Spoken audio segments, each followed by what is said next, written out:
Okay, so welcome to video 3. All right, so this module, right, is all about creating your character and your storylines. Well, there are 3 main storylines that I like to use. They are the reluctant hero, the hometown boy makes good, and the famous us versus them storyline. And while you might have heard me mention these 3 storylines in seminars, or perhaps you've heard some recordings of earlier work that I've done where I talk about these storylines, I'm about to show you a pretty big secret in terms of the way that I use them, in terms of some specific formulaic methods that I use. These are killers, right? One of these 3 storylines, in my opinion, and I've been doing this for a while, can be used in just about any business on the planet. The trick is, and it's a fun trick, is to find out which one of them fits you best, it fits your market best. So during the course of this video, I'm going to give you some examples, and the one that I've printed out for you is some emails that I used during the Pipeline Profits campaign. So I've got those printed out for you in your manual. I think I reference them as a PDF in this upcoming video, but I've got them printed out for you now, and I'm going to dissect them and show you how I use those to establish the reluctant hero storyline.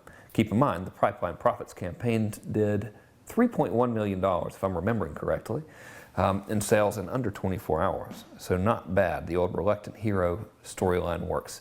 So let's get started with this next video and check them all out. So now let's talk about the 3 storylines that made millions and continue to make millions, not only for myself and my clients, but now hopefully for you as well. We've got the big 3 here, and you might have heard me speak about these before. They are the reluctant hero, the hometown boy makes good story, and of course, the famous us versus them storyline. While you might have heard me mention these 3 storylines before in seminars or teleseminars or maybe in some newsletters or whatever, and you have possibly even heard other marketers reference these and try to teach this method, I've got a big secret that I've never disclosed before. And the big secret is I always combine these 3 storylines in my approach. I never just rely on one.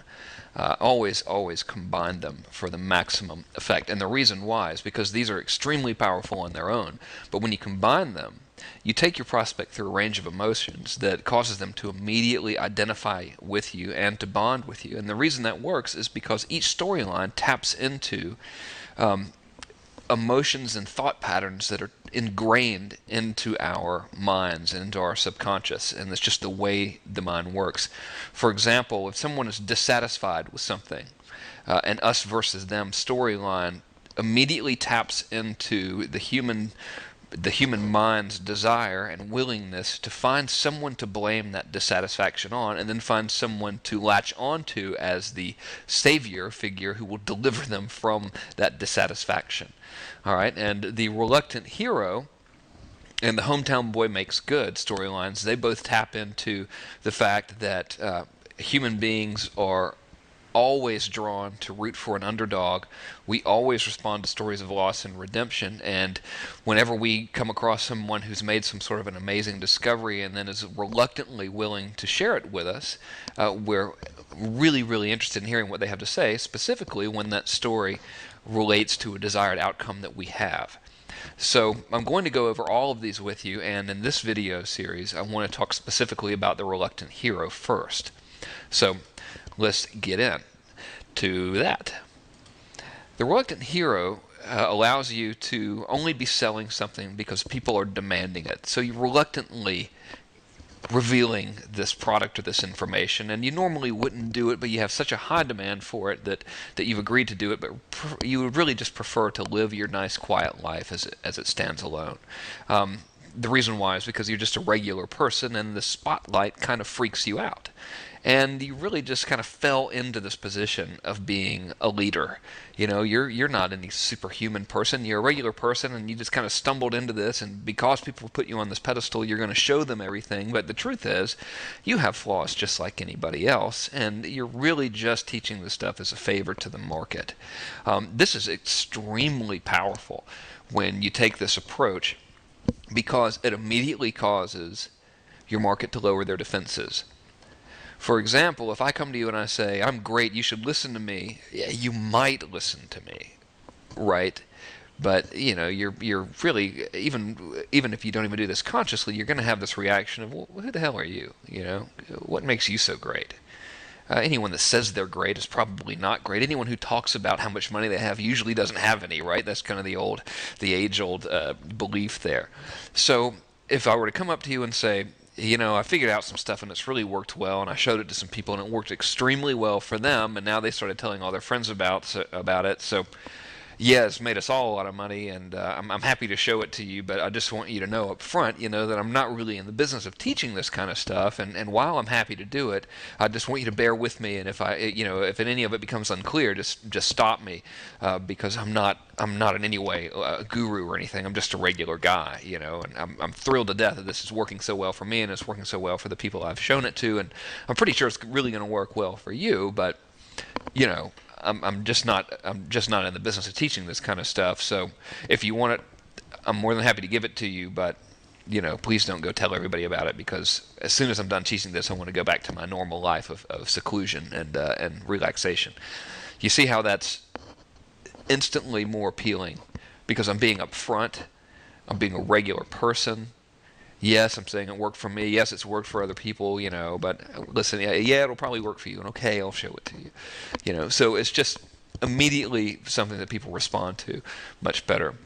And I'll give you some examples of a reluctant hero now from popular culture. The Lord of the Rings trilogy is a great example. Frodo. He's a regular guy, or in this case, a regular hobbit, right? He's just minding his own business, hanging around, and then, Gandalf comes in and ropes him into this crazy, ring thing, and he's all freaked out, and he's like, ends up being the hero of the whole story. But he doesn't, he's just a regular little dude. He doesn't want to be some hero, and he bumbles along and happens to save the world and everything. And of course, this is one of the most enduring stories of all time. It's gigantically, enormously successful movie series. The books have sold Lord knows how many copies, right? Then, of course, you've got Han Solo from Star Wars. He was a smuggler, flawed smuggler too, right? Just kind of a weird guy who was smuggling spices, and he was just giving Luke a ride, Luke and Obi-Wan Kenobi actually, a ride when he got roped into this whole Rebel Alliance thing. He didn't want to, he's just a regular dude. He's trying to smuggle his spices. Next thing you know, bam, roped into this whole adventure. Reluctant hero. Ends up, of course, not saving the day entirely, but he is a major part of that story, and he has lots of accomplishments in there. Then, of course, there's Wolverine from the X-Men. You can tell I'm a guy here, right? There are all these guy comic books and movies and stuff. But hey, if you think about that one, Wolverine, that character was a soldier who took part in this weird military experiment, right? And now, as a result of that, he's got these crazy claw weapon things that come out of his hands, and his bones are covered in this, I think it's called adamantium or something like that, metal, and they're unbreakable, and he heals super fast. And well, because of this, now he's been roped into this whole superhero thing. But really, he'd rather just be a regular dude and go out and meet some girls and have a nice life. So those are popular culture examples of the reluctant hero. And here are some from my marketing personally. During the mass control marketing, when I mentioned the StomperNet story, that's a complete reluctant hero story. The story goes, I was trying to relax over the summer, but then Mike Long came and tricked me into doing this biggest launch in internet marketing history, and it worked well for me. And then I got tricked into doing the Pipeline Profits launch, and okay, everyone's asking me about it, so I'll teach it. Straight 100% mass control reluctant hero stuff. Same thing with the underachiever marketing that Ed Dale and I did. That storyline is I was doing great as a guru until the FTC sued me, and then I had to develop this new method for making money, and well, I told some people about it, and next thing you know, everyone wants to know about it, so I guess I'll teach it, but I'm not going to teach it for long, because quite frankly, it's a lot easier for me just to make money in these niches than it is for me to do this guru thing. So if you want it, I'm happy to teach it to you, but just be warned.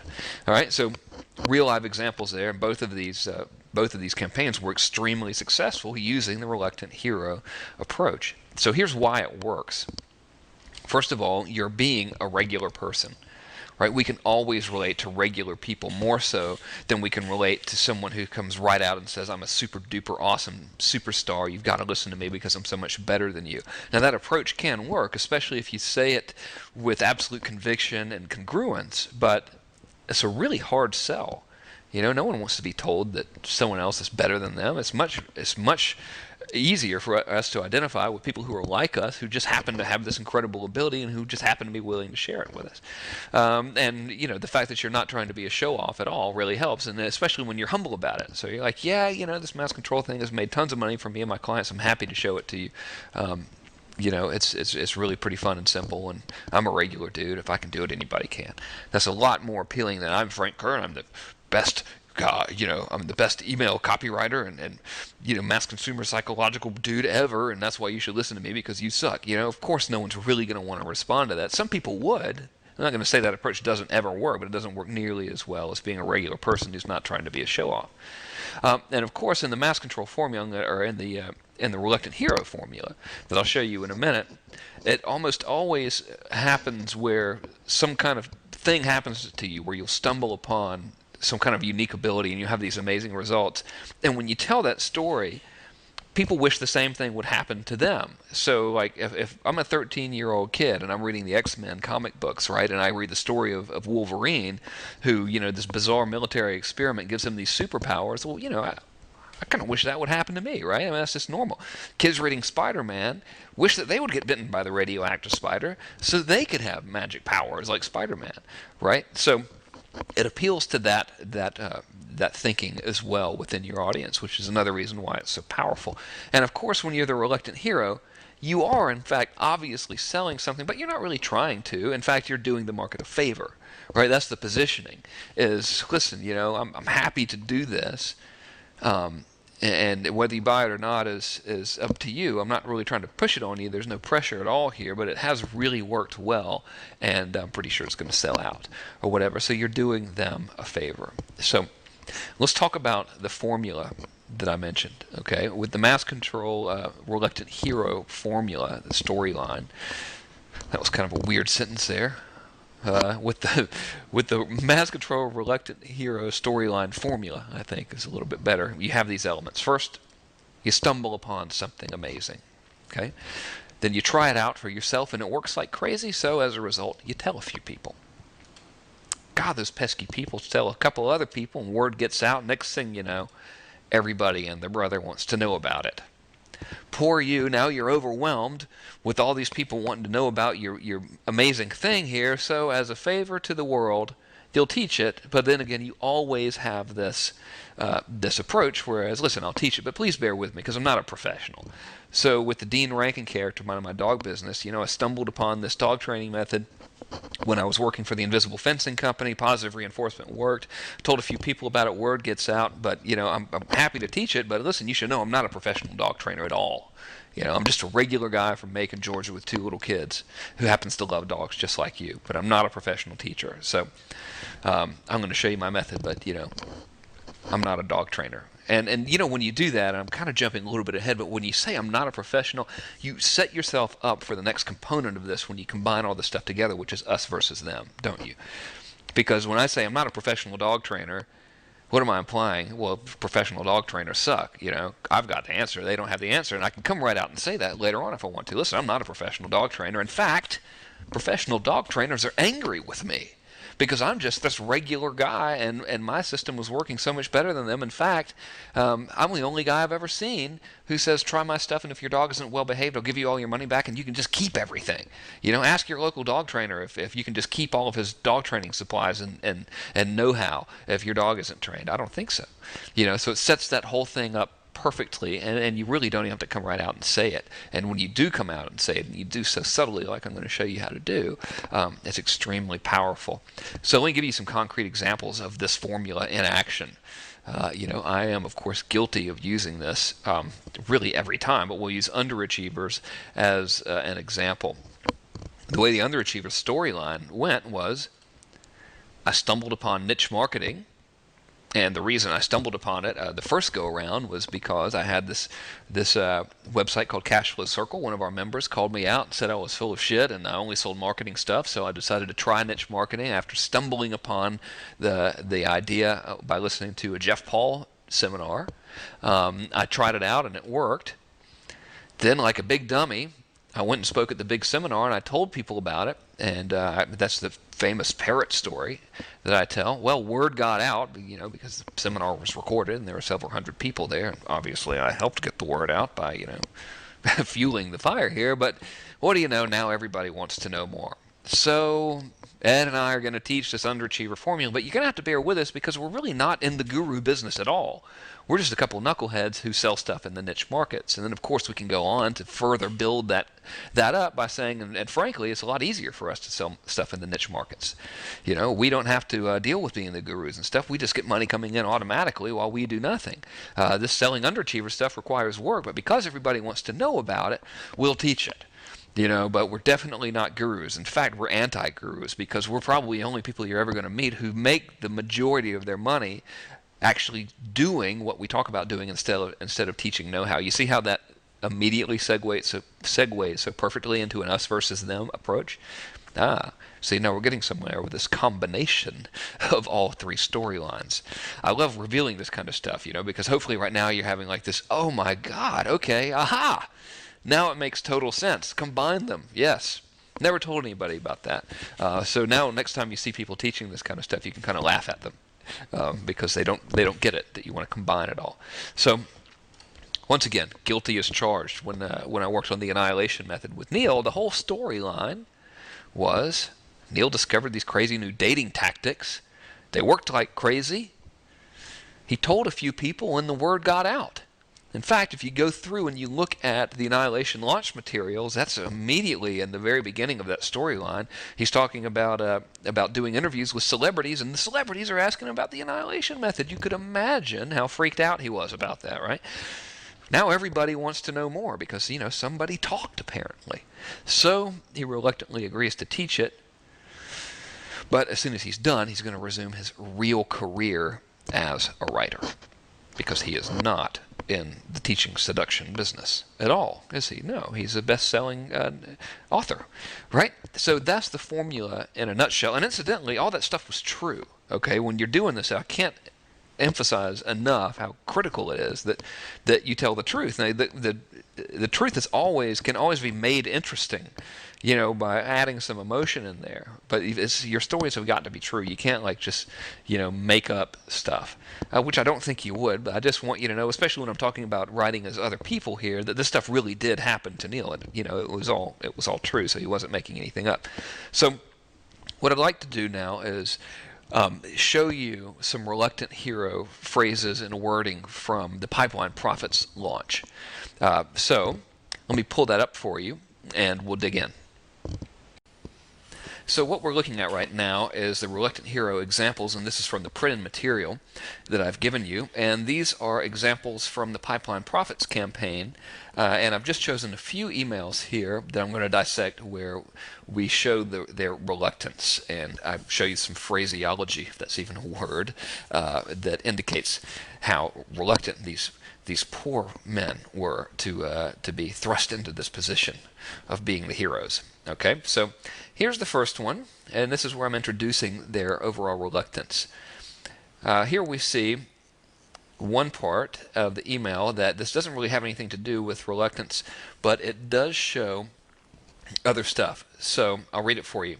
It's a good thing we've split this thing up into multiple parts because our server has blown up 3 times, and that's just with video number 1.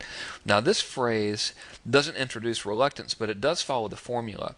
And the reason why is because it's implying that these guys are not professional gurus. After all, their video server has blown up 3 times, and the reason it blew up 3 times is why? Well, because they're not in the business of making these videos and trying to sell this stuff to the marketing crowd at all, are they? They're on an entirely different level than that. They're really just regular guys who've stumbled across this amazing system. Okay, and this also implies that the reader is part of something greater than himself. And more specifically, it's doing that because it's implying that tons and tons of other people are also watching these videos. All right, so there's a little bit of social proof in there. It's just embedded in there. I think it's a lot better if you can get the message across if it's implied and the reader draws the conclusion rather than you just coming right out and saying it. So let's get to the reluctance part of this. All right, here it is. This is incredible. We've had over 13,000 people join our list in the last 24 hours. We had no idea it would get this big, and we're flattered, but what? We're a little freaked out by it. Okay, what are we saying here? Well, we're not in the guru business. We're regular guys, and this has just gotten completely out of hand. And then, sure, social proof anchor right here. 13,000 people came aboard in the last 24 hours. Social proof, you better hurry. Implied scarcity, implied pressure, right? But we had no idea it would get this big because, well, implications are that we really didn't intend for it to get this big at all. And we're flattered, but we're a little freaked out by it. Why? Because, of course, we're regular guys. All right, so we're introducing the overall reluctance. And in this section, we're doing our best to answer the 231 comments on our blog, and we look forward to making a podcast for you to answer your biggest questions in the next few days. Well, again, this is more examples of that social proof coming in, and we're doing our best, implying that, hey, we're not in this business at all. We're regular guys. We have other business to run, so we're on it. We're looking out for you, and we're doing our best. But the main thing I can show you from this particular email is this little part in the PS right here. You're showing that that it's getting out of hand. 13,000 people have come and joined the list, and of course we had no idea it would get this big, and we're flattered, but we're a little freaked out. And of course that's really nice, isn't it? It just comes across as not arrogant at all. We're just regular guys, and man, this is really great, but we're a little bit freaked out. It's almost like a rock band, right? That has this overnight success, and they're thrust into the spotlight, and you can't help but like these guys because they're so nice, and they're just coming around saying, gosh, we're just this little band from Idaho, and gosh dang old diggity, they played our song on the college radio station, and now everybody's wanting to hear it, and we're really happy about it, but man, we're a little freaked out. How could you not love those guys, right? So let's get to our next example here. I'll move the camera for us. There we go. Hold tight. Yep. Okay, and here it is. This is where we introduce flaws. So you remember when I was telling you about Han Solo? He's this flawed character. He's a spice smuggler and everything. Well, the hero always needs to have flaws because it makes him a regular person. So we introduce the flaws in this email. And of course, the reluctant hero is always a flawed character, right? Otherwise, he wouldn't be reluctant. He doesn't want to be a hero. He's a regular guy. So we introduce these flaws. Sorry, I'm late with your video is the subject line. You'll notice that the I'm is in lowercase. That appears more personal. So that's kind of flying under the radar a little bit. And if I had this campaign to do over, I don't think I would have even put the first name in here. I would have just said, sorry, I'm late with your video. So here we go. It says there are lots of great questions posted to the blog after we made our New Year's Day podcast. We read every one of them, and we appreciate your feedback. Now, this doesn't necessarily show that they're reluctant, but it does show that they are real people, which is all part of the formula there. Okay? And hey, what swell guys here. And it shows genuine concern for the market. And if you're this reluctant hero, then you're genuinely concerned about the people, because you're a regular person just like them, right? So we'll move on down here to this example and to our next section. And it says, I'm a bit embarrassed to say that this video reveals one of my past failures, and I'll move on to the next page here in the document to show you the rest of it. And it also says, see how Brock has a nice laugh at my expense. Well, let me move again here. Sorry for jumping around on you with this camera so much. But what happens here? Well, when we mention that I'm a bit embarrassed to say this video reveals some of my past failures, that creates curiosity with the market right there, because what failures? You always want to stop on the side of the road and rubberneck at the car crash more than you would take time to watch an award ceremony, right? So it creates this sense of curiosity, and it also creates empathy immediately. If you talk about your past failures, then your reader who is frustrated and is having the same problem that you're helping them overcome can immediately relate to that, and it further positions you as being a regular person, not some guru, but you're just a regular person, and hey, I've messed up too, and fortunately this system that I've stumbled upon and am now reluctantly sharing with you has saved me, and I hope it can save you as well. And then the part on the next page, I'll get to it, where we mention see how Brock has a nice laugh at my expense. Well, that's charismatic, right? And it further shows that these two guys are a couple of fun guys, and they're just having a good time here. And it's important that you convey all of that kind of stuff, and doing it in this way is so much more effective than just coming out and saying, hey, we're a couple of regular fun guys and we like to laugh, right? So again, this goes to that implicit versus explicit communication thing, where if your reader and your audience can come to the conclusion on their own without you coming right out and saying it, then it's a much more powerful force there.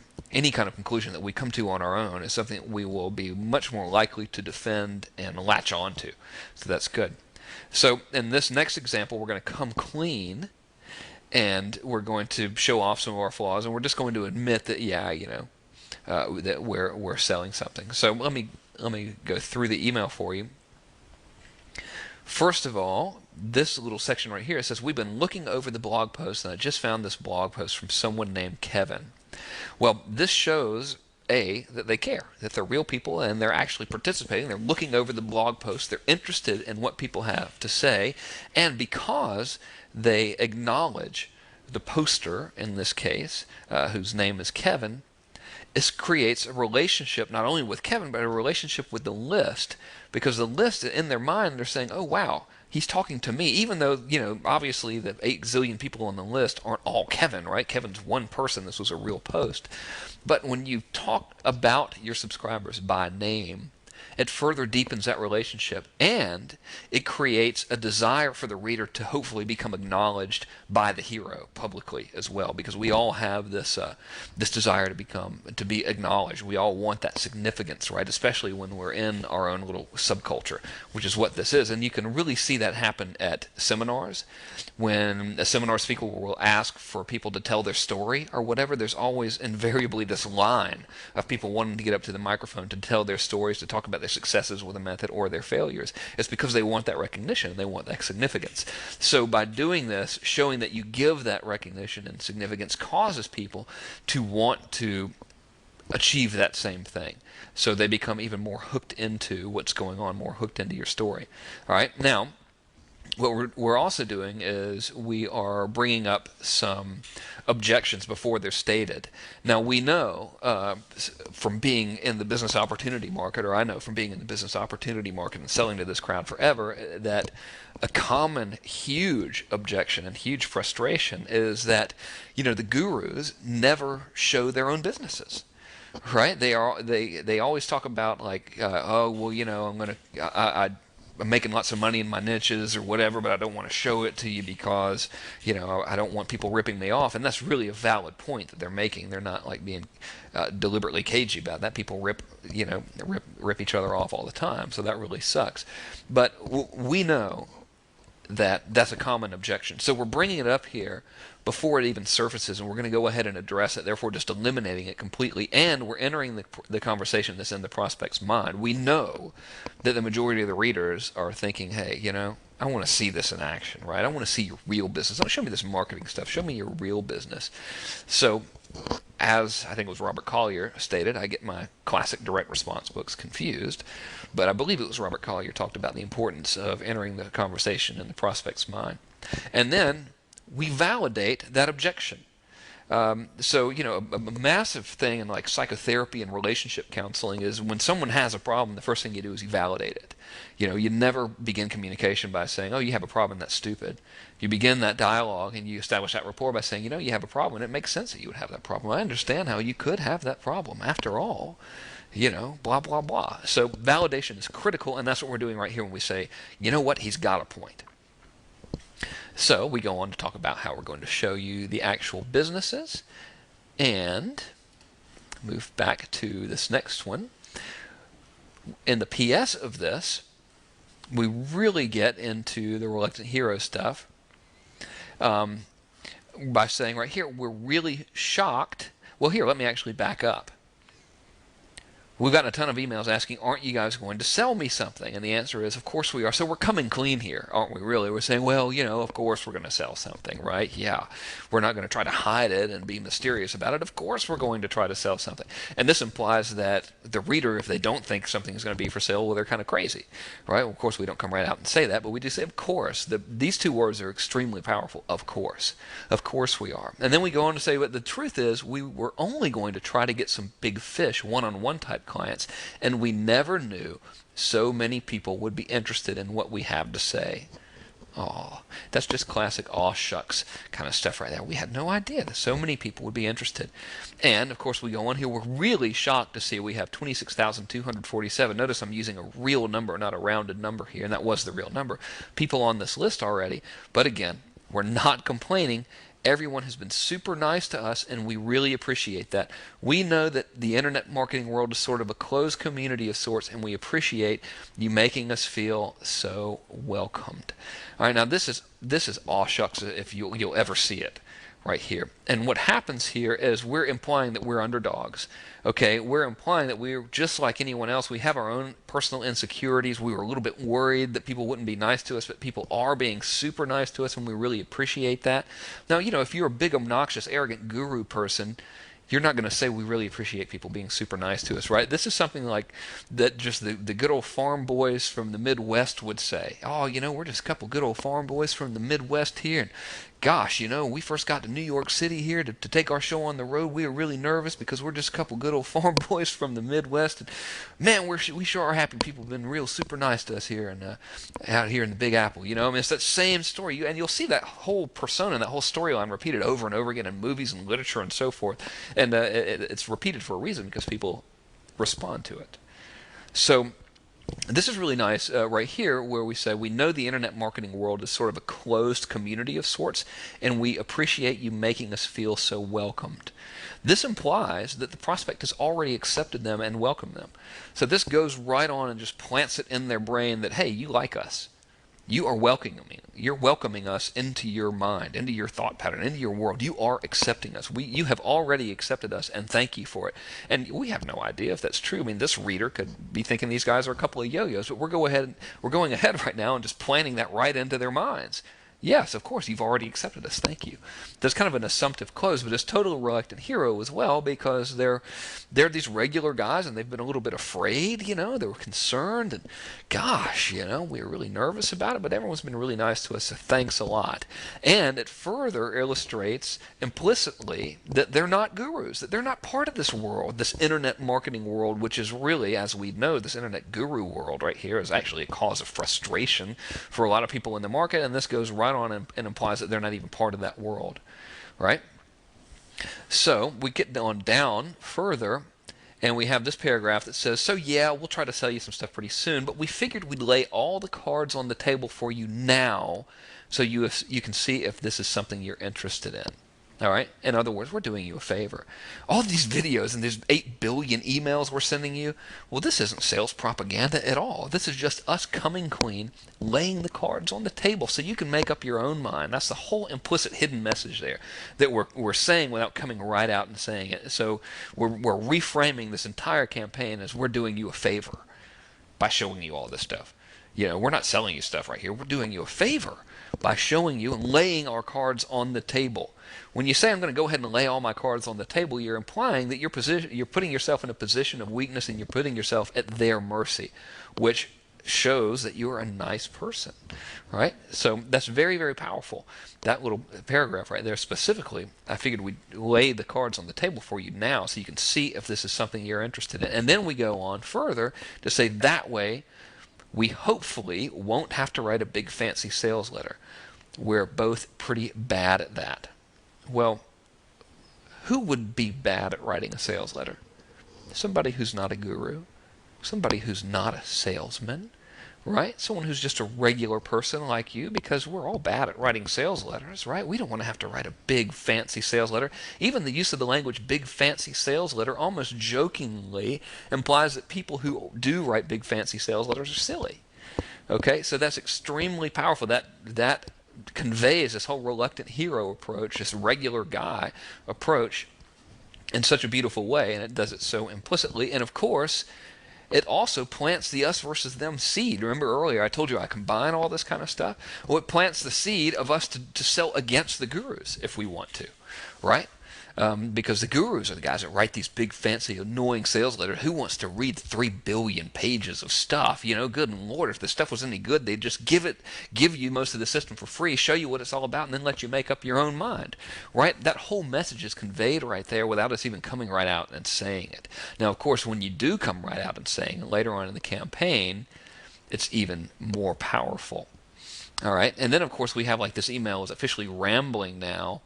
More coffee, please. I put that in there for a reason, because that's what you would say to your friend, right? You know, like if you're on the phone and you're having a conversation, you're like, oh man, okay, you know, I know I'm rambling on about this, so I got to go get some more coffee. Good Lord, as you can tell, I'm all hyper, but I thought you would enjoy this, so here, check it out, man. See you later. Very conversational tone. So these are some really, really classic, concrete examples of just reluctant hero phrases and implants into the sequence, so to speak. So I'll wrap up this video now with that, and then we'll move forward.